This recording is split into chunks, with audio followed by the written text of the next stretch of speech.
guessing she does have that now. Okay, yep, looks like she did. Perfect. Okay, anyway, back to buyer and seller leads. So every listing properly marketed should produce enough buyer leads to equal at least one closing. So, and also that sellers, of course, may very well need to buy as well. So when you're lead generating for sellers, it's almost like you're lead generating for buyers as well. But that's what our focus is going to be today. And I'm guessing that each of you guys has your participant guide, and this is going to be the agenda. So we're going to walk through understanding seller motivation, qualifying and converting the seller, pre-qualifying, and then the listing presentation itself. Of course, we're going to recap and talk about some ahas that we had, and then we'll get into the daily success habits, which is essentially the lead generation time. Any questions before we start moving on here? And can everybody hear me all right? And we're all good to go.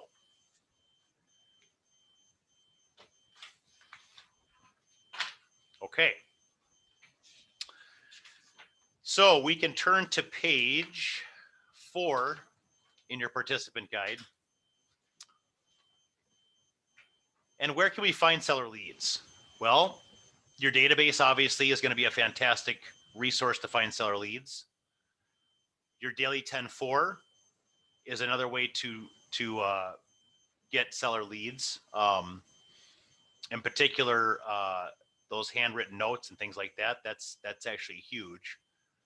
Open houses is a great place to find both buyer and seller leads, but open houses, especially if you're doing an open house, you want to knock on all the neighbors' doors before they open to invite them, so they can see what you do at an open house, what you do to get homes sold, right? So you're kind of showcasing yourself to the neighbors in that scenario.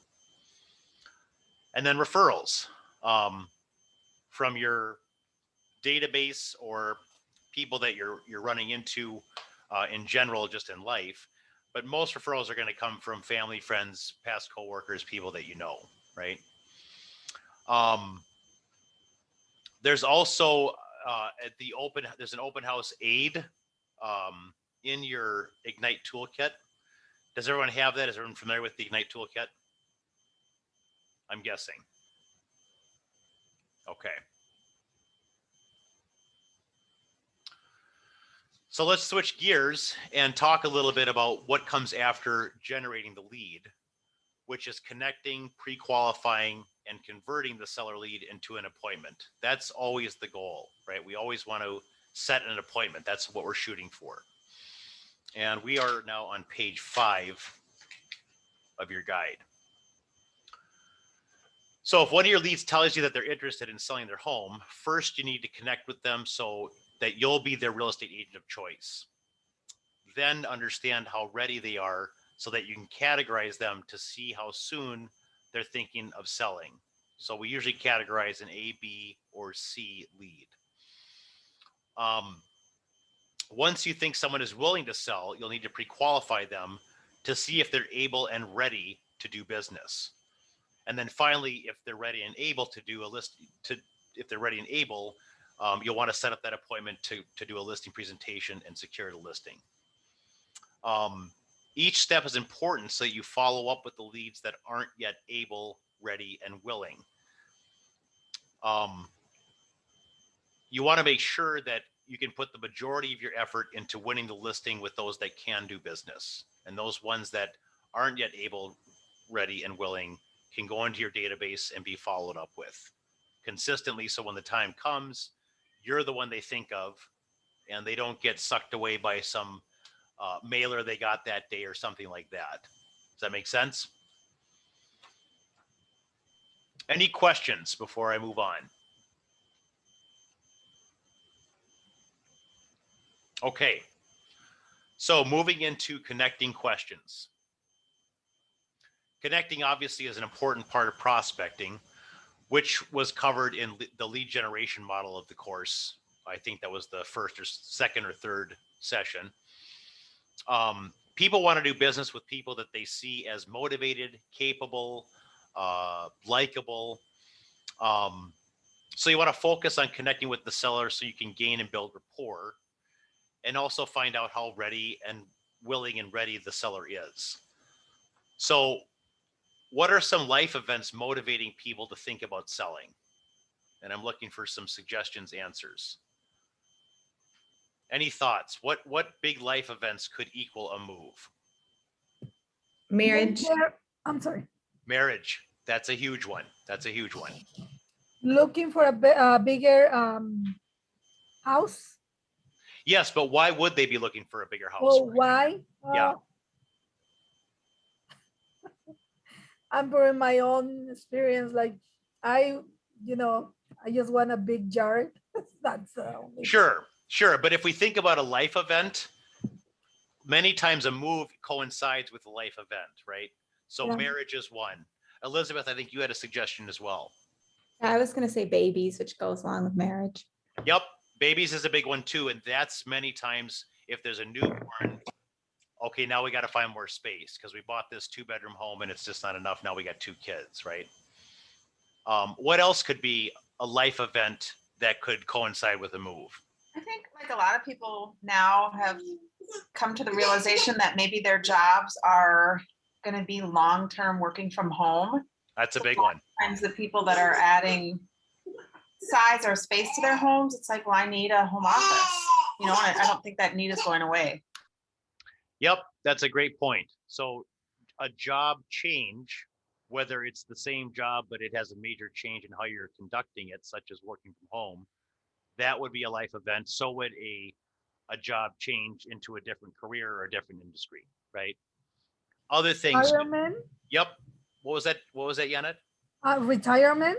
Retirement's a big one. Maybe you've got kids and now they're grown, they've graduated college, they're moving out. That's another one. It's time to downsize. So yeah, so we want to watch for these life events and pay attention to that stuff, right? Because that's many times going to coincide with the move. And I think more and more culturally, I think the mainstream culture is going toward what a lot of kind of immigrant demographics, for example, often they cohabitate intergenerationally. And I think I'm seeing more and more of that in like my peers. So Yep. They be adding multiple bedrooms or, an extra floor of living space or something. Yep, where mom and dad are moving in with them or things like that, right? And you've got grandma and grandpas, and then you got multi-generational. Exactly right. So a parent that now maybe needs some assistance, again, major life change for people in that situation, and that may prompt a move as well.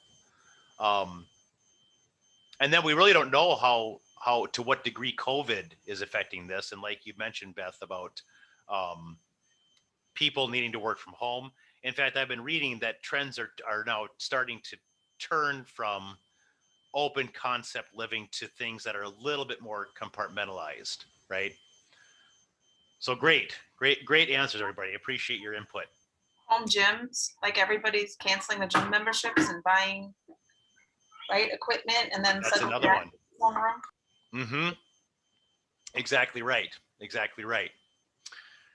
So again, with those things in mind, we just kind of touched on a number of these items. What needs or wants are they looking to fulfill with the move, right? Those are things we want to keep in mind as well. So fully understanding the seller's motivation and how strong that motivation is helps you move forward with the ultimate goal, which is an appointment and then a closed transaction, right? Let's kind of walk through these questions here on the screen. So get details to add to your database. If you would, please tell me a little bit about your family, job, life, etc., right? Connecting questions. The what are you looking for? What do you want to do? Where would you like to buy? Where's your home located? Why are you moving? When would you like to do this? That's a huge one. And how do you plan to do this? So let me ask, how do you think these questions help you build rapport and trust with a lead? Any thoughts or answers on that? I feel like it helps you understand them and shows that you care about their needs and truly want to understand what they're looking for. Bingo. Yep. That's it in a nutshell. That's a huge part of this. There's a saying that goes, people don't care how much you know until they know how much you care, right? If you've heard that saying, I think that's sort of true across the board. Yeah, so that's right. It's showing that you're professional. It's showing that you care about what their situation is and that you're listening, right? What are some other examples of other connecting questions you could ask besides what you see on the screen here? Questions that help you determine who, what, when, where, why, when, and how. Any other thoughts?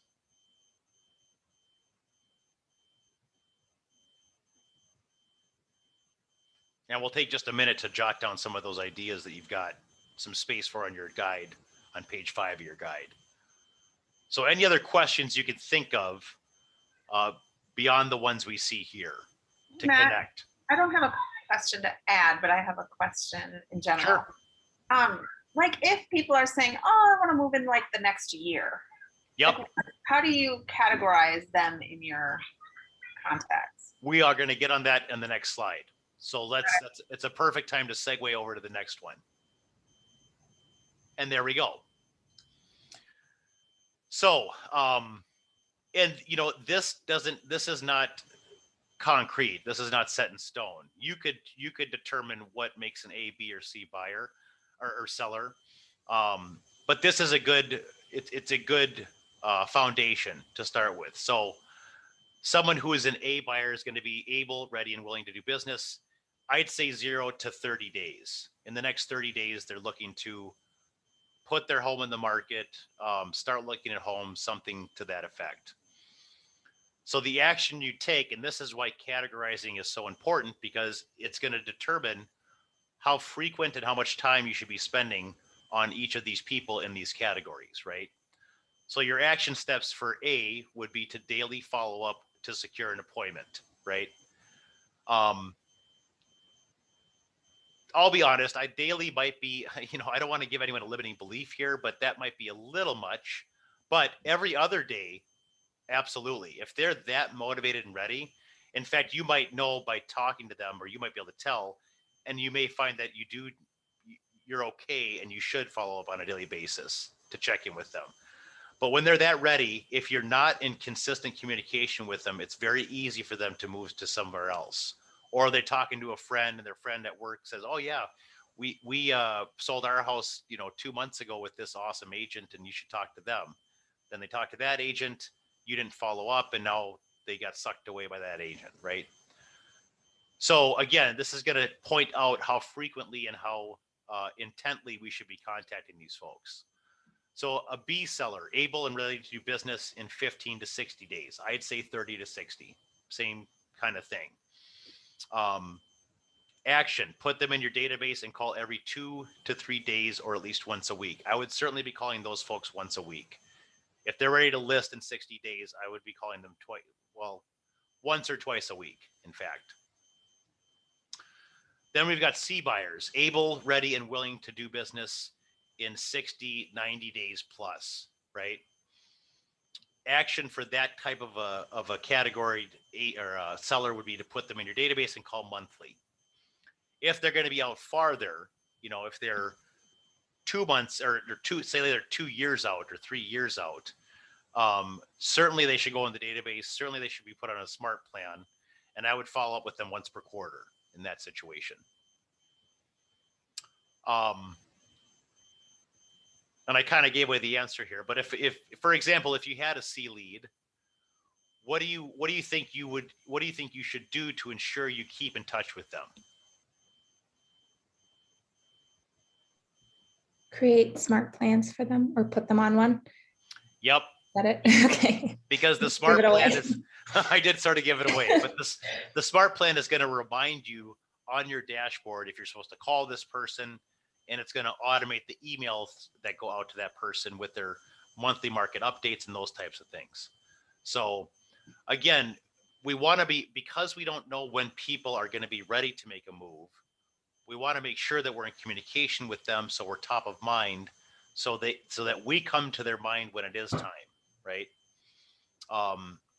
Hey, If Matt. yeah, Sorry, I didn't mean to interrupt. I was just wondering if at some point during this, maybe we could go through smart plans and just like some that you recommend or sure. Yep. yeah, I could, that would be helpful. I'll do that once we get into the, I'm going to show you guys how to work on and edit your listing presentation.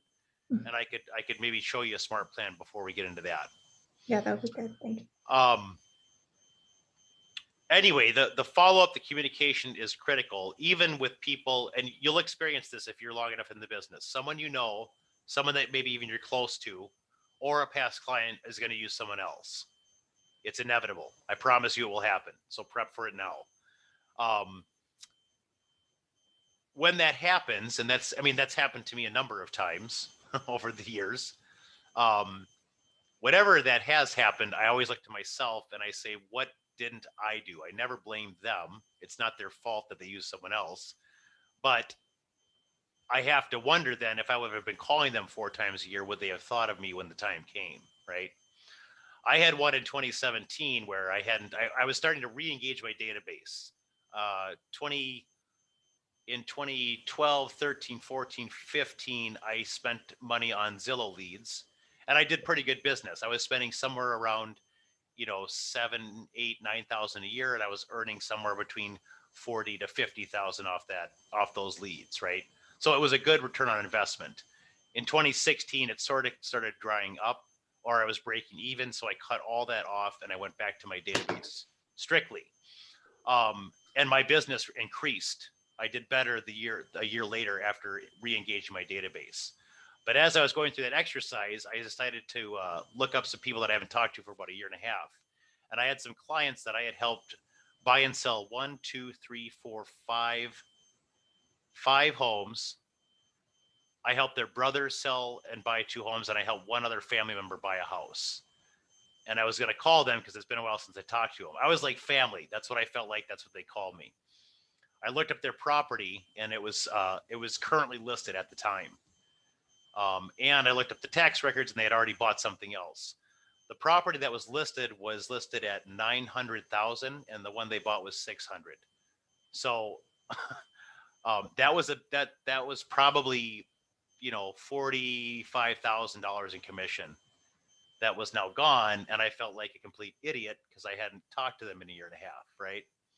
So I couldn't help them, and I lost out on the commission. And I'm embarrassed to say that to this day, I still have not called them back. I was sick to my stomach about it. I couldn't bring myself to do it. I will. It'll take maybe a couple more years, and then I'll get muster up the courage to do that. But anyway, I just want to illustrate how critical it is to be in touch with the people that you know in your life about real estate. And it's not like you have to hound them or be every time you see them and talk to them, you talk about real estate, but you want to make sure you're abiding them and you're in contact and relationship with them. Any questions before I move on? No. Okay. So qualifying a seller, going through a seller pre-qualification. So we're going to do a little bit of role play here. And we're going to focus on the connecting questions to determine their motivation. So let me just get to those connecting questions. And I'm just going to do a brief role play here. I'm going to be the actual seller, and would one of you guys volunteer? Otherwise, I'm going to pick someone to be the agent. And you'd want to ask me the qualifying questions that are on page 5 of your package. All right, then it's going to be Jody. I don't have the packet printed, but you'll put it on the screen, right? I will. Let me go back to that. Yep, there it is. Okay. So I'm the seller. You're calling me to let me know that you got my number from someone, or whatever. You can just jump into it and start with the questions.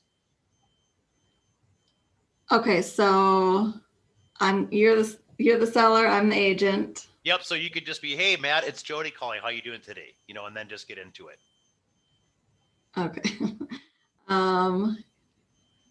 So I thought I was reading something, so now I'm like thrown off. Well, can you see the screen, those questions? Yes, yes, okay, So here, I'll be the agent. You can be the seller. Okay. okay. So, hey, Jody, it's Matt Brown calling. How you doing today? Hi, I'm good. How are you? Good, good. So I was talking to your sister this morning, and she said that you might be looking to potentially sell your home. And I just wanted to call. She thought maybe we could be a good fit to work together. So I thought I'd call you, introduce myself, and see if you just had a minute to answer a couple questions about your potential home sale. Oh, sure, that would be great. Okay, cool. So can you just tell me a little bit about like what do you do for work? What's your family life look like? Well, I am working from home ever since the pandemic. So I've been working from home for about a year, and I have two jobs. I have a full-time job, and then I also, well, I guess I can't say I do. I also have a part-time job. I was gonna say I Gotcha. do real estate part-time, but that wouldn't make much sense. Right, right. I have a Well, really so exciting part-time job as well. so you got two, you're part-time, full-time, and are there kids Yeah. running around there too? Yes, two teenagers still. One teenager just moved out, and my kids are kind of hybrid with school. They're doing school from home and also going to class a little bit as well. God, it sounds like a slightly busy household to Yeah. me. And then of course my husband, he's not working from home. Okay, gotcha, gotcha. So what's prompting the move? What instigated the whole thing about thinking about making a move? I think we're actually just trying to downsize now that Downsizing? yeah, now that our oldest moved out, we don't need as much space as we have. And getting older, maybe looking at a townhome or something, so we don't have to Okay. do hard work. Gotcha. So really you're looking for kind of to simplify life a little bit, Right. right? Okay. Exactly. Got it. Got it. Have you thought through where you'd like to move to? I think we'd like to stay in the Woodbury area. Okay. Yep. So you guys want to stay in Woodbury. Yeah. And let's just say best case scenario, perfect world. When would you want all of this to be done? Where your house is sold, we've got the new one, you're moved in, and you're moving on with life. Probably by summer. Summer? Okay. Perfect. Perfect.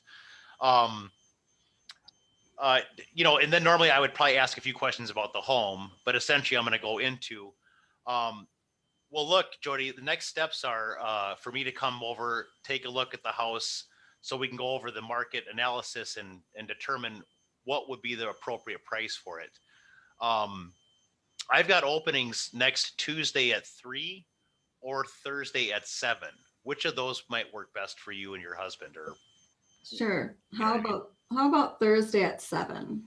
perfect, perfect. I'll plan to see you Thursday at 7. I'm going to confirm with you Thursday afternoon, and we'll go from there. Okay, is there anything that I need to do beforehand for you, or anything we need to do to get the house ready for that day? You'll be receiving my pre-listing package in the mail. There's going to be some questions in there for you guys to answer and fill out, along with the seller property disclosures. So if you could make sure to read through that stuff, that would be perfect. So we can discuss that when I get there on Thursday. Okay, great. Awesome. Jody, have a fantastic day. Thank you. Thank you. You too. Okay. Bye-bye. Bye-bye. Okay, questions about that. That's pretty much how that would go. And I just want to point out, whenever you're trying to set an appointment, I think it's important to always give two options, right? And be specific. Tuesday at 3 or Thursday at 7. What would work best? Because you're always going to get, whether you're talking to a buyer or a seller trying to set an appointment, you're probably going to get some pushback. And a common answer is, let me check my schedule and get back to you. Let me talk to so and so and I'll get back to you. If you say, okay, that's fine, we'll touch base in a little bit. Good luck on getting them back. It's going to be, you're calling them 15 times over the next month trying to get them set. So always give two options. If they still push back, I'd say, no, I understand you got to talk to so and so. As of right now, which of those would work best? Because let's pencil that in. And then if we find we have to change it, we can change it, right? But try and get them to commit to a specific day and time and give them two options, okay? Okay, any questions on that before we move on? So what do you put in the pre-listing packet that you mail to them? There is a pre-listing packet in the toolkit. Okay. And I can show you guys where to access that as well. Normally what I put in that pre-listing packet was the packet itself. And then, you know, I usually had a little small bio about myself. And I always included samples of all the contracts they were going to sign. And I always put a seller's property disclosure with a little post-it note that said, please fill this out for our appointment. And I had found that if I got there and that package was open and they had filled out the stuff I talked about and they filled out the disclosure, especially if that disclosure is filled out, I could pretty much guarantee right there that they were going to sign with me. And then if none of it was filled out, if it was still sitting unopened on their kitchen table, which many times that happened as well, I'm not saying it was less likely they signed, but I didn't know right away when I walked in. If I walked in and they had all prepared and they were ready to go, that was a very good sign, right?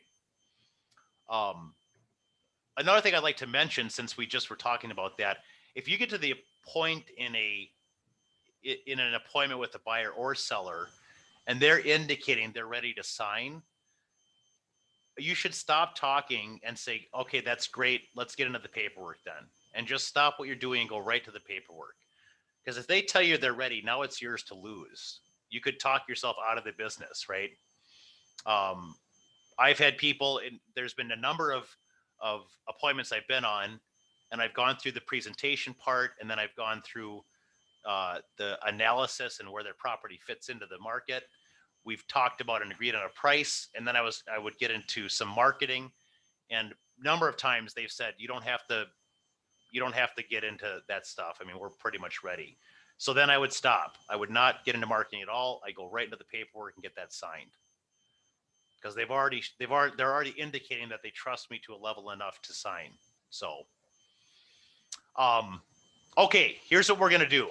What do we got? 1, 2, 3, 4. We've got 5 people. We're gonna break off. If I can, I'm gonna see if I can do. Have you guys been doing breakout rooms in past Ignites? Okay, we're gonna try it. I want to see if I can get that breakout room to work. I might not be able to because of the way this is set up.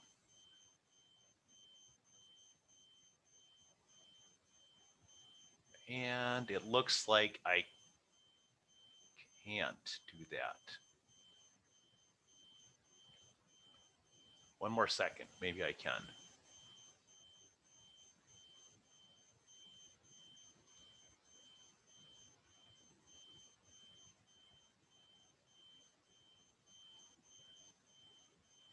Nope, I cannot. Well, could we do this? What I'd like to do is I wanted to break you guys up so you guys could practice this with one another, going over the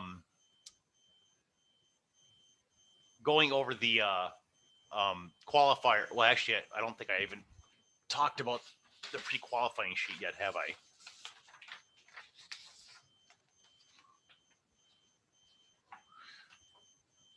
Through the connecting, but not the qualifying. So actually what I want to do is run really briefly through the pre-listing questionnaire. This is also in your Ignite toolkit. And let's just start.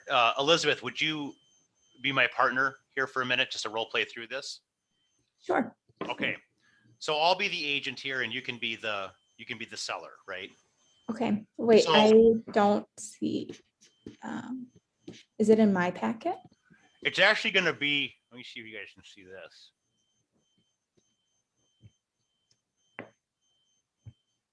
I'm going to pull up Ignite, the toolkit really quick. Bear with me.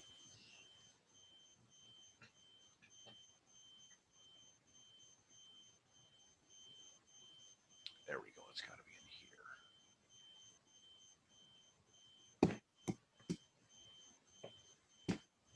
Okay. So can you guys see this? Can you guys see my screen? I just see the real play category. Oh yeah, I can't shoot. I can't show you that because I can't share that screen. Well, inside there, did you guys get the Ignite toolkit? Um, It's just a folder. It's called the Ignite toolkit, and it's got like a number of, well, tools in there to use throughout the process. oh, download the Ignite. Okay, I see. Yeah, if We've you been in download. person for most of it, so I haven't. Oh, that's why. explored That's this. why. Okay. Um, Inside of that, there's a pre-listing questionnaire and there's a pre-listing presentation. okay, The pre-listing presentation is the one that I would mail to somebody along with the contracts and the rest of the stuff. And the pre-listing questionnaire, yeah, I just don't have that screen share ability except for to share the PowerPoint for some reason. It's basically just questions to start to determine their motivation, right? okay. I'll So the- just wing it. Yeah, just wing it. So we're gonna pretend that I got your name and number from somebody, and now I'm calling you to discuss about your potential home sale. So just like I talked to Jody, I ring. Hey Elizabeth, it's Matt Brown with Keller Williams. I was talking to your friend Erica this morning, and she said that you guys might be looking to sell your home, and she thought we might be a good fit to work together. So just wanted to call, introduce myself, and see if you had a few minutes just to answer a few questions. Sure. Okay, awesome. And actually, let me back that up because I was in the mode of a listing lead sheet.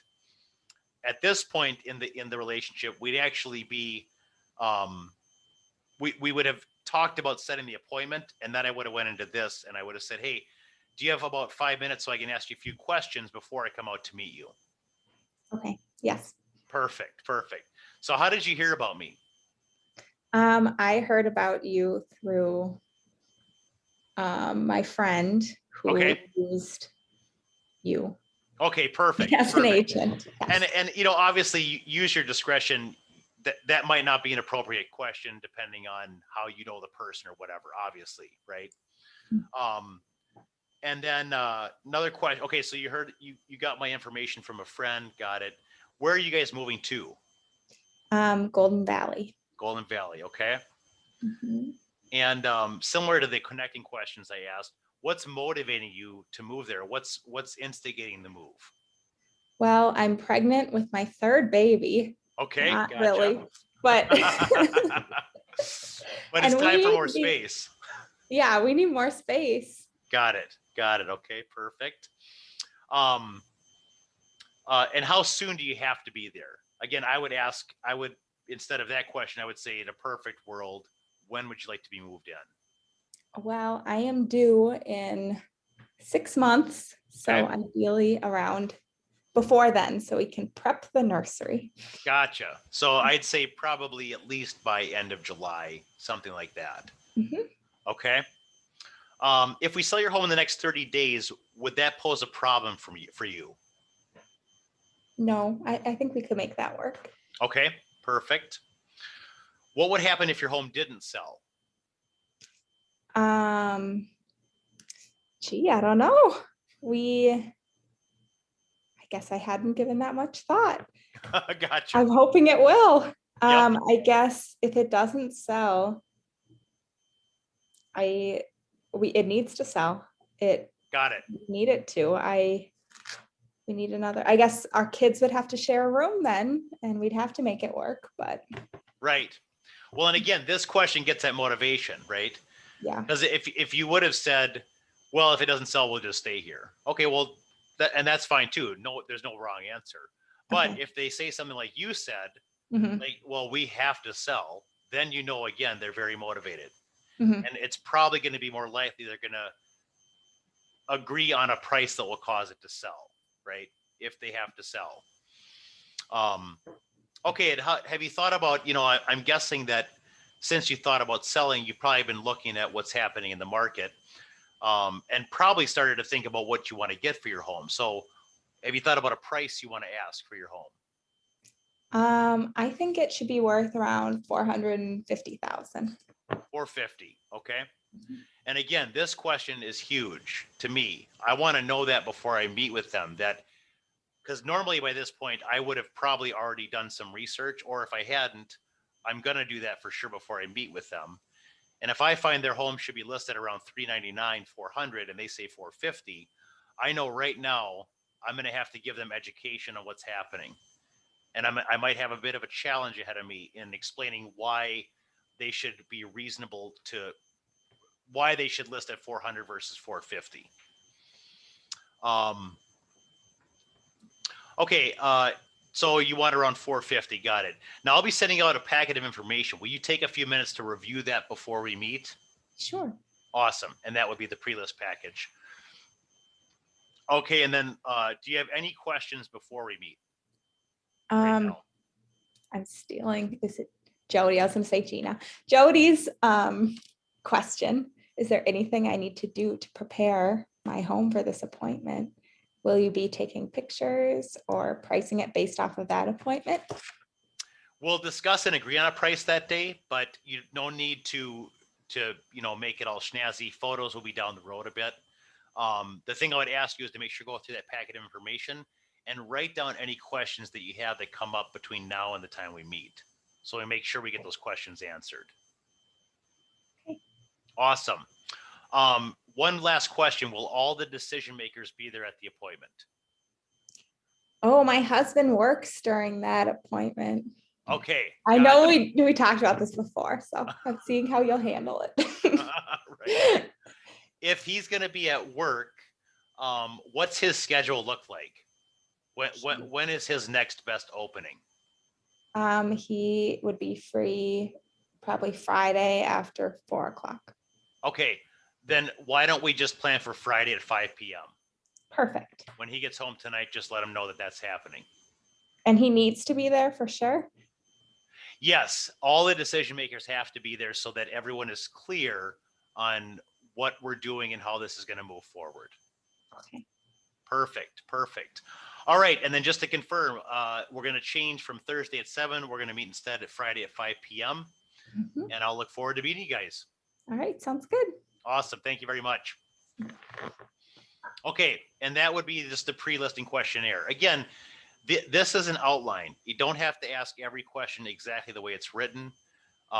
You want to be familiar with the questions so you can ask it in your own way. But many of the questions in here, I would change a little bit just from my natural style, right? Okay, perfect. Well, we're going to move on then. I was going to break us off into groups and have you guys role play and practice that a little bit between you, but that's not going to work out. Let me get back to the PowerPoint here.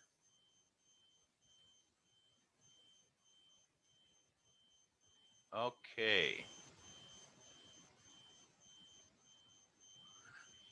Okay, so finding your lead's motivation, as we've talked about much throughout this past half an hour, is the first step in turning a warm lead into a closed client.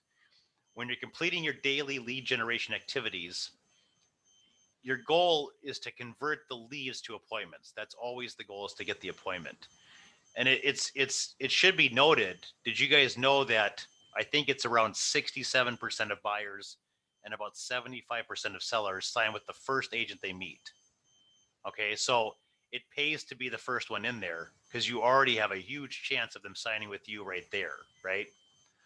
And those statistics are based on the National Association of Realtors. They do surveys every year of buyers and sellers. Anyway, so you might get an appointment from the person you called, but if you don't get a person from that lead generation session that you're working at the moment, you might or would hope to get a referral for someone that is thinking about buying or selling. So creating a reciprocal relationship, reciprocal connection is how you're going to turn that lead into a contact, which is someone that you have permission to follow up with. For a seller lead, that means asking how you can connect with and meet with this person, right? And for a referral, it means asking how they can connect you with the people that might meet with you. Or you've got a referral, what's the best way for me to be introduced to them? That's a question I like to ask, right? So your brother might be looking to sell his house. That's awesome. What's the best way for me to get introduced to him? Could I get his contact info and reach out to him? Would you be willing to call him and let him know that I'll be reaching out to him. That's a huge one. If you can get the person that's giving the referral to call the referral person and let them know that Matt Brown's going to be reaching out to you, that's going to go a long way as well. Then when I call them, they're going to know who I am. They're going to know why I'm calling, and it makes the whole process a little bit smoother. So when you've determined the seller or the seller referral is motivated and willing to sell, then of course you're going to ask for the appointment using 2 steps. Ask for the appointment is that's the number 1 you see on your screen there. Ask the referral, and then the reciprocate. That's reciprocate the connection by connecting and connecting with them and continuing to contact, right? Consistent contact. So, and of course, the appointment is going to be there to go through and, let me back up for a minute as well. When I'm going to a seller appointment, I'm going in there with the intention to sign the seller that day, right? That's a 1-step closing. There's a 2-step closing that some would do as well, where they would meet with the seller to assess the home and take some notes, and then come back later to sign the paperwork and get under contract with them. My intention and my mindset when I go in there is that they're going to work with me. They're already ready to work with me, and I'm just there to explain the process. For me, going into it with that mindset greatly reduces any stress or anxiety I have, because I'm not thinking I have to sell anything. My thought is I just have to explain and educate on how this process is going to work. Okay, let's take, what time do we have? 1:46. Let's just take a 5-minute break really quick, grab a cup of coffee, get something to drink, run to the bathroom, and then we'll reconvene here just after 1:50 or 10 to 2, okay? All right, I'm going to pause.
Okay, we're back.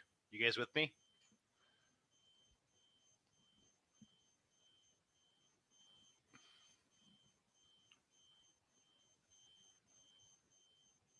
Hey, Matt, Elizabeth and I have to jump off early. We have a training, a coaching session with Alec. Alec? Gotcha. Okay, no At problem. 4. At 4, so maybe like 3:30. Okay, yep. No, that's Just want to fine. let you know. Because Okay, yeah, I appreciate that. Because we'll be wrapping this up here probably in about 20 minutes. Then we'll get into your lead gen time. So you okay, guys can break off and talk to Alec at that time. okay, good, thanks. Perfect.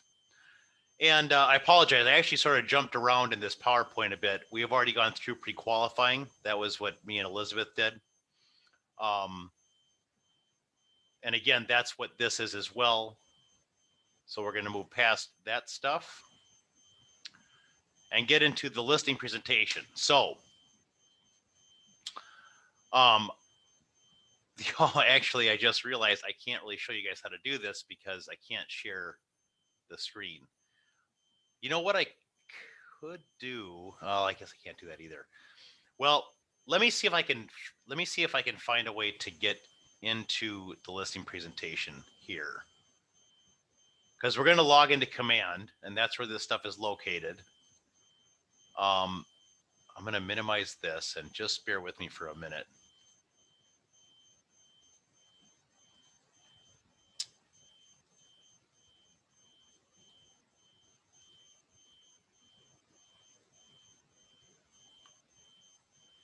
Okay, I'm going to see if I can share this now.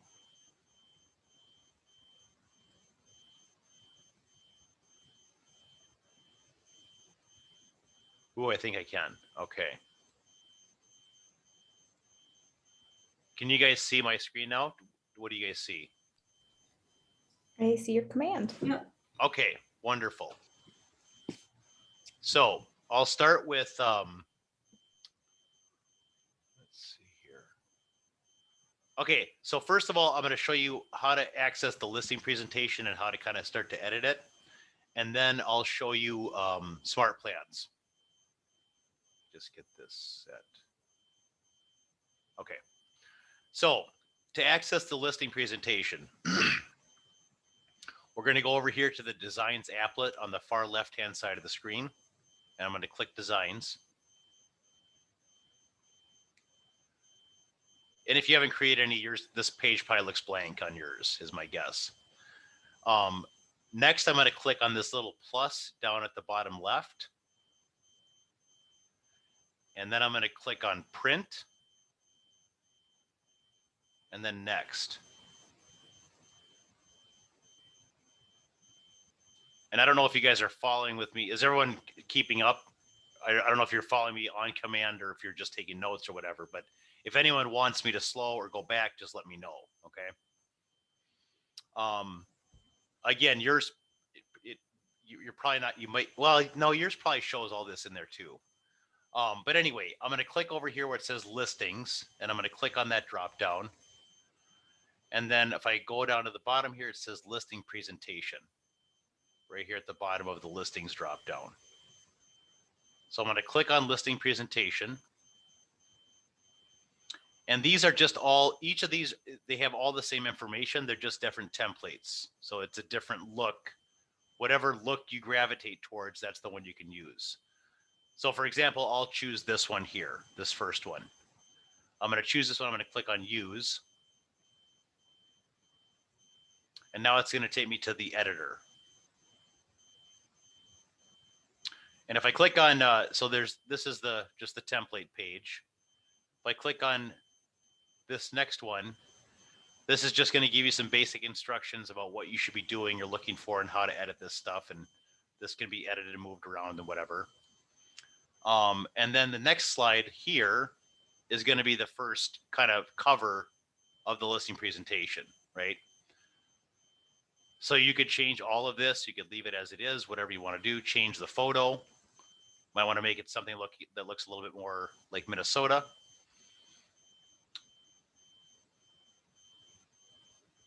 Hold on 1 second. This happened before where it kind of got stuck there.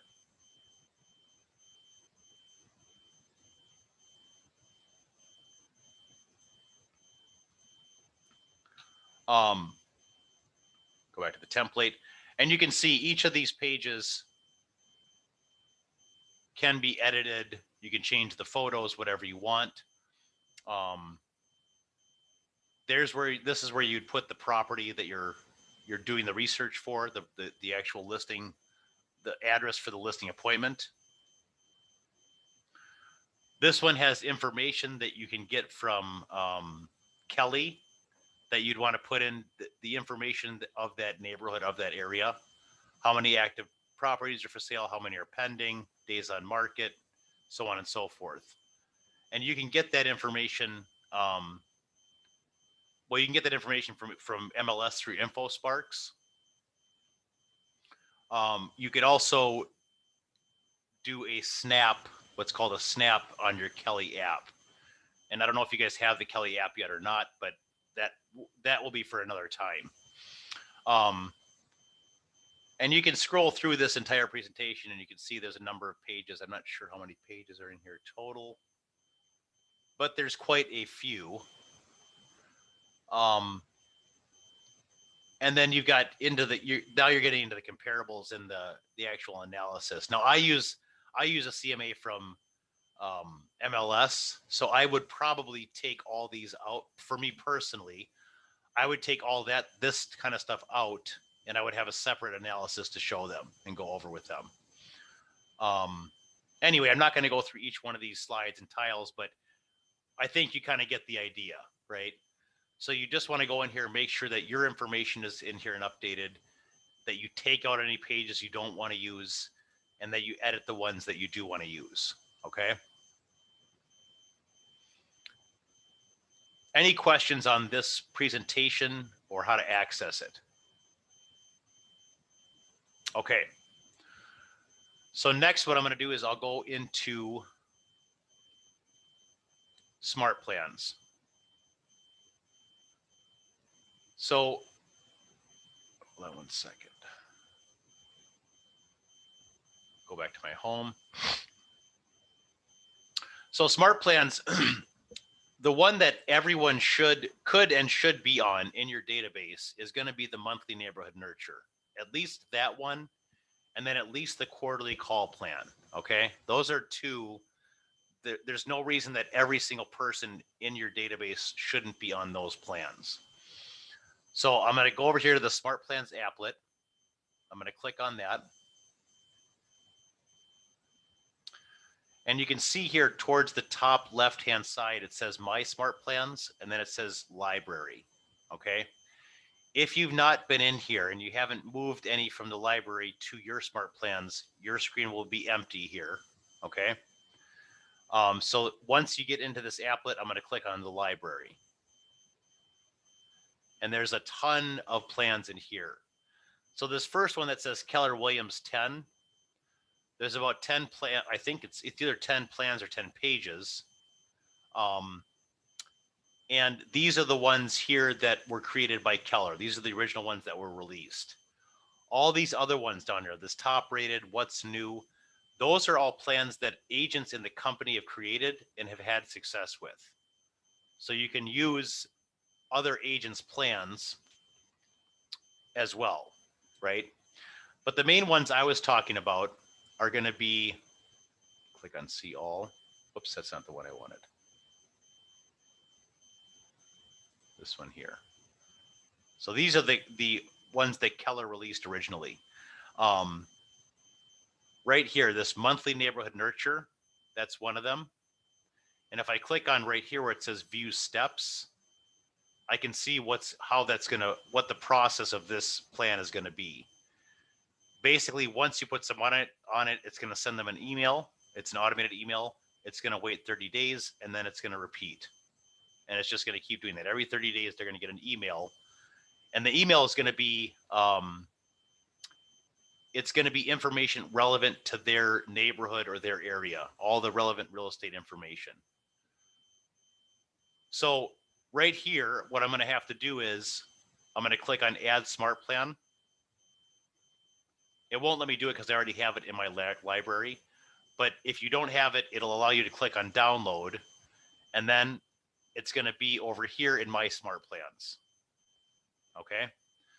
I've got that one right. Midterm.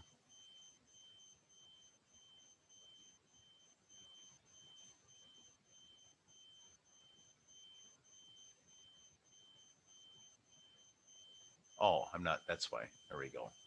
Okay, there it is. I've got it right here. So monthly neighborhood nurtures right here. If I want to add, so I can add people to this two ways. I can do it from their contact card, which I'll show you in a minute, or I can add them right here from this page. So if I click on this add contact on the right-hand side here, I can search by name of person. I can search by the tags of the people, or I could just select all.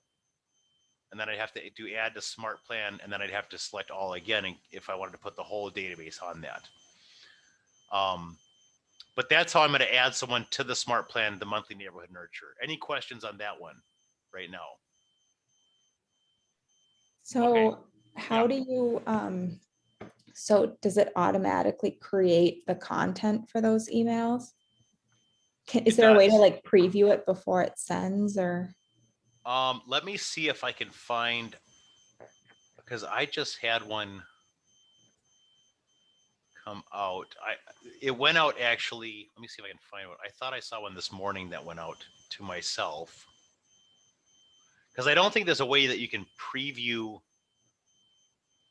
Whoops. I don't know that there's a way that you can actually preview the. There we go. Hold on 1 second. Matt, obviously you need to have their address for this, right? That's correct. You need their address, or there we go. See here, right here, it says monthly. Can you guys see my email right now? Okay. Mhm. So right here, if I click on this, this is what it's going to look like in their inbox. Okay. So this one, I mean, this doesn't look like much because there's not much to show in my current market.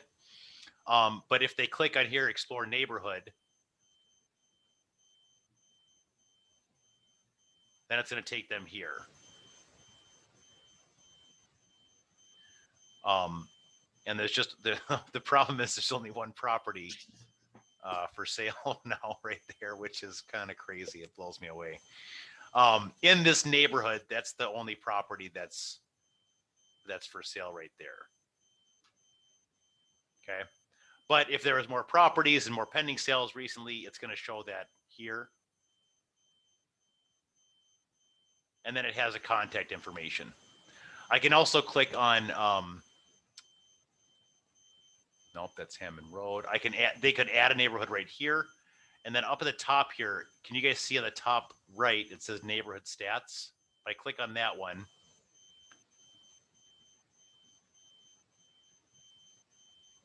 it's going to give me, it would have all the information here if there was more information to be had.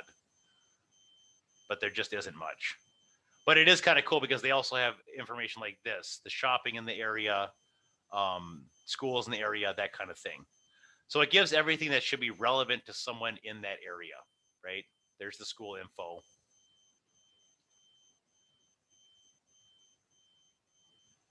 And that's essentially what it's going to look like.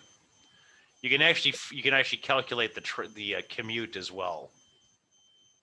Like I could type in an address here, it'll show me the commute time from this area to where I work. So that's essentially what the neighborhood update looks like. Let me go back to smart plans here. So again, you don't necessarily have to have the exact address, but you have to at least have the neighborhood or the city, right? So I'm going to go into the contacts really quick and show you how to add someone via their contact card.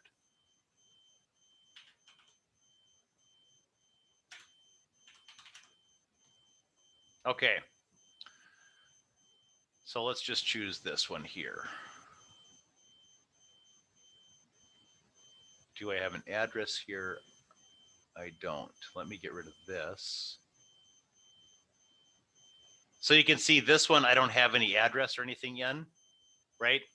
and it's not suggesting a neighborhood for me. If there's an address in there, it'll suggest some neighborhoods, right?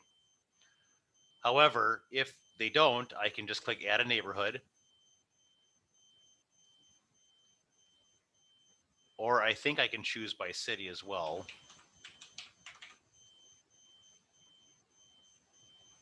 So for example, if it was in Plymouth, I could choose,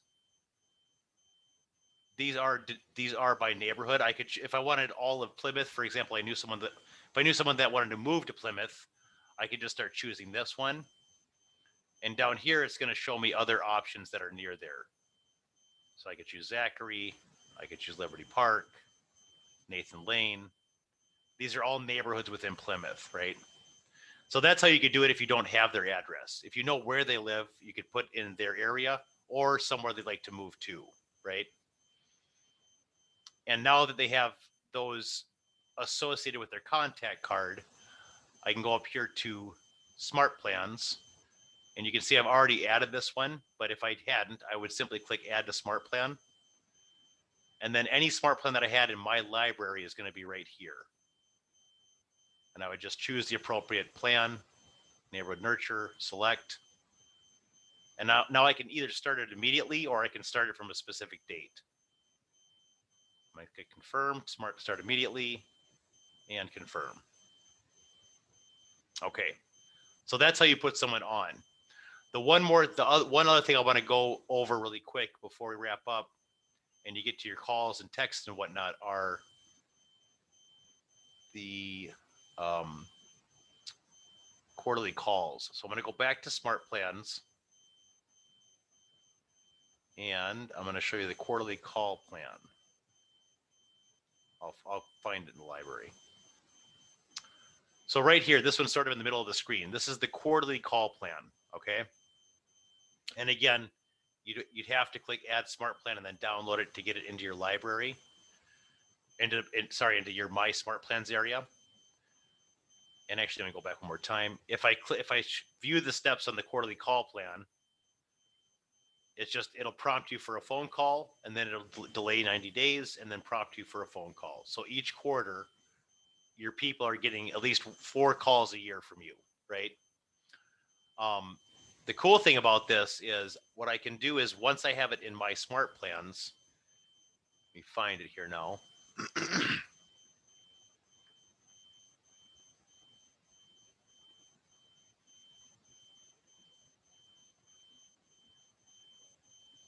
Quarterly call plan right there. So I can click on this to add people in bulk. And again, personally, I would just select everybody in the database, right? If it's someone that you wouldn't call, that you wouldn't talk to, then probably take them out of the database, right? But if it's someone that that you want to stay in touch with, you could put all them on there. And then when I click Add to Smart Plan here, I have the option to stagger. And what that means is that it will start at the beginning and I can determine how many people I want it to prompt me to call per day, right? So if I want to contact 5 people per day, I hit confirm and then it'll begin. And basically what it's going to do is each day I log into my command. In my dashboard, it's going to show me right here. See, quarterly call with Annalie Nino. Quarterly call with Autumn Holycross, Armin Nazarena. It'll prompt me for the calls I'm supposed to make that day, right? So it acts kind of like a virtual assistant. Once I've called them, I just click it off, complete task, and that one's done. I called Autumn, click it off, complete task, and that one's done. So you can see the power of that. That's so you don't forget to call someone or some big section of your database gets missed because you just forgot to call them and you didn't systemize making sure they were contacted, right? Okay, any other questions on that stuff? Or anything else we covered I today? have another stupid question. Sure. I'm just full of them today. So what is the difference between adding somebody like as an opportunity and adding them to a smart plan? Like as an opportunity, if they're like going to be an active buyer or seller coming up? Correct. Future? Yep. Okay. So opportunities, any lead that you have could go into opportunities. Okay. So if I click on opportunities right here, well, actually the person has to be in the database to create an opportunity for them. So again, if I use I'll search for myself again here.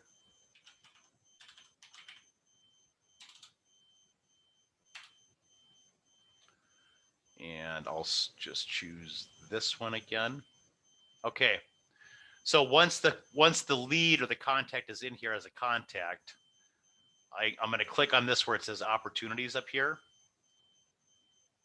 And I've already got two. I'm going to create an opportunity, and I'll make this one a buyer.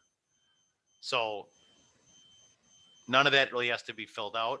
I mean, this stuff is just standard, right? The opportunity type is going to be buyer in this situation. If they have a co-buyer, that person can go there, but they should also be in there as a contact. That's what the opportunity is going to be named. You can change the name if you wanted to name it something else. I usually don't do a custom tag in this part. You could, if you wanted to custom tag that one. I would tag all of my database contacts. You know, when you enter them originally, I would tag them. Are they a sphere? Did they where did they come from? Are they a member of a specific community or group that you're involved with? You'll want to know what that sphere individual, that database person, how they're connected to you. And the power of tags is you could send a custom message to everyone that loves fishing or whatever the thing is, right? Anyway, let's just say that for this opportunity that Matt's looking to buy down the road here, October, right? Time frame is going to be about 6 months. We'll say the budget is $350. And the commission rate's probably going to be 2.7 on the buy side. Could be 2.5, but it's slightly 2.7. Now the phase. So if I'm not going to be looking for 6 months, I still would want to set an appointment. But if I haven't set an appointment yet, I'm going to leave it in cultivate, right? Because I want to cultivate that from a lead to an appointment. The opportunity stage, I'm going to mark as hot. Okay. Now that I've got the opportunity created, I can just click create. And now if I go to opportunities, we should see that in there. So here's the buyer opportunities. And that one didn't show up. Let me just check here, cultivate. Yeah, I think that one didn't show up because I already have that contact under 2 other opportunities. Just check one more time here.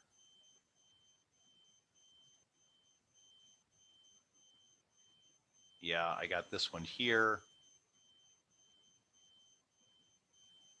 I should have just done a test run. Anyway, let me just do this. I'll move this one back to cultivate. And I'm not sure if you do this, but you can move these contact cards. That's just how you move them along. I'm going to move this one back to cultivate. And there it is. And since I put it under hot, it's under the hot cultivate, right? Now, if I set an appointment with this person, I'm just going to pop them right up in the appointment. And there they are, the appointment, right? If I was in the process of scheduling, they could be there, scheduled, kept, right? And at that point, I would have hopefully have signed them, and then I'm going to move them up here to active. And they're in the searching portion. Once they're ready to start looking and showing, you can move more to showing, right? The nice thing about this is that this essentially is a sales pipeline. So the cool thing is everyone you put in here that's a potential lead, over here on the far right, you can see what's the potential income and what's the probable income. The probable income will increase as you move your people along, right? Now these guys are under contract. and I go back to opportunities, and you can see this is now increased. It was at 54 and some change. Now it's at 55, right? And then we can see where do we have the majority of our people? Do we have a bunch of people in Cultivate? And if we do, how do we get them to appointment and to active? And again, you're always wanting to move the people out of one stage into another, because this is where we want to get, right? So does that help? Does that answer your question? Okay, perfect. Okay, ahas. Can anyone share an aha or something that they learned today, or something that changed their thinking, something of that nature, or even just a comment? That tutorial was so helpful and I needed it. So thank you. Good, good. I agree. Just Yeah. practical information, and we're kind of at that phase where we need to start doing this. Perfect. Perfect. Good. Anyone else can share an aha, something that changed the way you thought or feel about this, or any actions or behaviors you're going to take based on what we talked about today?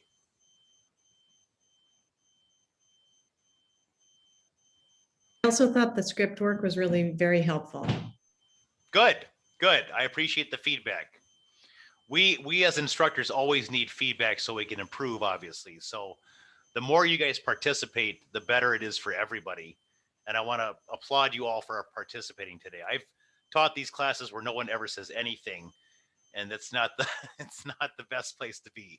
It just the whole mood is pretty low in that case. So another thing to keep in mind is, I've heard this at many events that I've attended. The way you participate here is the way you participate everywhere. So if you're not participating in these kind of events, you're probably not really participating much in your life, right? So it's food for thought at minimum.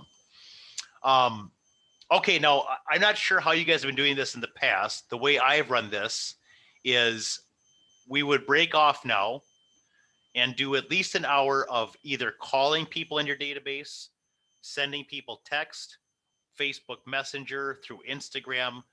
We're wanting to reach out to people to let them know that we're in real estate. And I would highly recommend utilizing the FORD acronym. Are you guys familiar with that? Family, occupation. Okay, good. Because remember, you're not selling anything, and you don't have to call them and say, hey, who do you know that can you send me anyone that I can help buy or sell?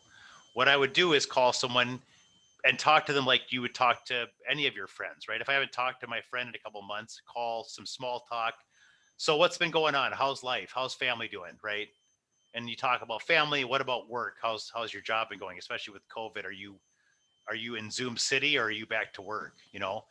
And by asking those questions, they're certainly going to reciprocate. They're going to tell you what's going on with them. They're going to say, well, how about you? That's your opportunity to say, well, actually, I'm excited that you asked, because I just started a new business and I'm a licensed agent now with Keller Williams in Roseville, right? That's all you have to say. You're just planting seeds, right? And they're going to say, oh, cool. How's that going? And blah, blah, blah. You know what I mean? And that way, when you talk to them 3 months from now in the next quarter, it's easier to talk about real estate, right? Again, you can call them back using the same FORD acronym, talking about family, talking about occupation. They're going to reciprocate. Now you might tell them something about, oh, it's going well. Real estate's really been taken off. It's a crazy, crazy seller market. And I just found out about this cool product at our office called Keller Mortgage. So I don't know if you know anyone looking to buy or refinance, but if you do, they can save about $3,000 to $5,000 because this product has no lender fees. So let me know. I'd be happy to share some information with you, right? Or it's an opportunity then to share your app. We're rolling out this new application that lets you search across the entire state, or across the entire country. And actually you can search a little bit in Mexico as well. I'd love to send it to you and get some feedback, right? So it's another opportunity to share your app and be connected with them that way. Okay. So anyway, that's how I did it. So we jump off, we do an hour of that lead generation activity, and then jump back on at 4 o'clock just to tally some results. I don't know, is that how you guys have been doing it, or what have you been doing what's your process been so far through Ignite? I suppose you said you were in person a lot of the time too, right? We have done that a little bit, but usually it's just like a half an hour at the end and then we reconvene and talk about it. Okay. We haven't at all this week. Okay. Gotcha. I was So- wondering, I don't think we've done that in any of the classes that I've been able to attend either. Gotcha. Okay. Well, that's what we're going to be doing today. So one of the most important parts of this whole process is getting in the habit of lead generation, right? Of simply talking to the people in your life that you want to be more connected to. So before we break then, are there any questions about who to call, who to text, what to say, anything like that?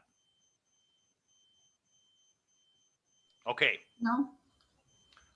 Now I know Elizabeth and Susie, you guys will be meeting with Alex, so I probably won't see you guys again. Beth, Jody, and Lisa, if you'd prefer for today, you could just text me your results, right? Okay. And all I'm looking for is, these are the things I want to know. How many times did you reach out? Meaning how many texts did you send? How many phone calls did you make? Just the reach out part. And then how many contacts did you make? So a contact is two-way, right? If I text someone and they don't respond, that's not a contact. But if I text them and then they respond back, that's a contact, right? If I call and leave a message, not a contact. If I call and I get a voice, that's a contact. So number of reach outs, number of contacts, and then if you got any leads, and a lead is simply someone that says, yes, I thought about buying or selling in the next year, or yes, I know someone that is. That's a lead, right? So reach outs, contacts, leads, and then if you happen to set an appointment, appointments. So that's the info I'm looking for. So for today, if you guys would like, you could take down my phone number if you want to write this down, or I can put it in the chat box. But it's 651-343-3304.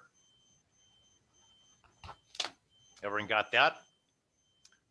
And then again, at, around 4 o'clock, just text me those results and we'll be good to go. Okay. Awesome. All right. Any questions before we wrap up? You guys have been awesome today. Thank you for your participation. Thank you for being here. This investment of time in yourselves and your business is going to do you well as you move into the future. So thank you all very much. Have a fantastic day. All right. Thank you. You know, Yeah. Here.